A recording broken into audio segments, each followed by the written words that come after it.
I'm not afraid to do things a little bit differently. I'd love to sort of try and break the mould a little bit, and there's a bit of an unwritten law that you have to be in the NRL till you're 30, and then you come and try your hand over here and see the world, at the back end of your career, and hopefully I can play a little bit of a role in enticing players to come over that little bit younger, because it's the same size field and a very similar game. So I know this club would love some success, and to be chosen as someone to help try and bring that, it's quite humbling, and something I'm looking forward to trying to achieve for the club.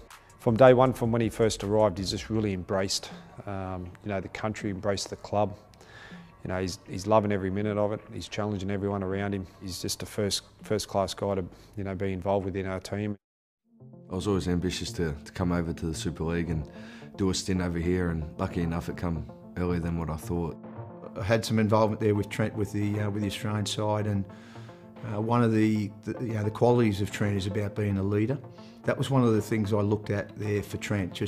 I want him to play his best footy. I want him to enjoy his footy, but also, he's going to be a leader for a lot of the younger players that are coming through, and that's important. For Trent, it's about getting back to that international standards, which I know that he can achieve. Just the style of play that he wanted to play with the Rhinos this year, it gave me goosebumps. Really felt that it suited my style of footy. So coming to Leeds after the year they had last year, I know how ambitious they are to get some silverware and get back to the style of footy that they know they're capable of playing. I haven't mentioned too much about last year. I've looked at just to have a really good look at the players that are involved in that squad. Probably to get to know the players is important, what capabilities they've got. Just been able to implementing a few little changes here in different areas, defence and attack. But what I do like about the squad is their ability to learn.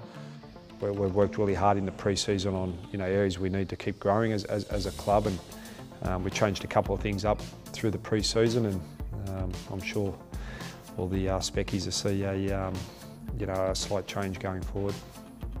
Steve Price, their coach. I had Pricey in the under-20s and coached by him in first grade back at the Dragons, so I know how hard he and how passionate he is about winning. They've done well the last few years, and I expect nothing but the best when we come up against them. Leeds, I think they were down a little bit last year, but they're certainly considered one of the powerhouse clubs to us guys back home. So Dave Ferner's there this year with, he's got really, I'd say he's got aspirations to become a coach back home in the NRL again, and this is where it sort of starts for him. So yeah, they're going to be a real professional outfit. They got some game breakers in Conrad Hurrell and Tui Lolohea, so your fullbacks Jack Walker and guys like that. So I think Callum Watkins returns as well, who's a pretty handy player. So yeah, we're going to have our work cut out. I think we get to play it here at Halliwell Jones, which is really exciting for me, and I guess exciting for the club, and yeah, it's going to be a great spectacle.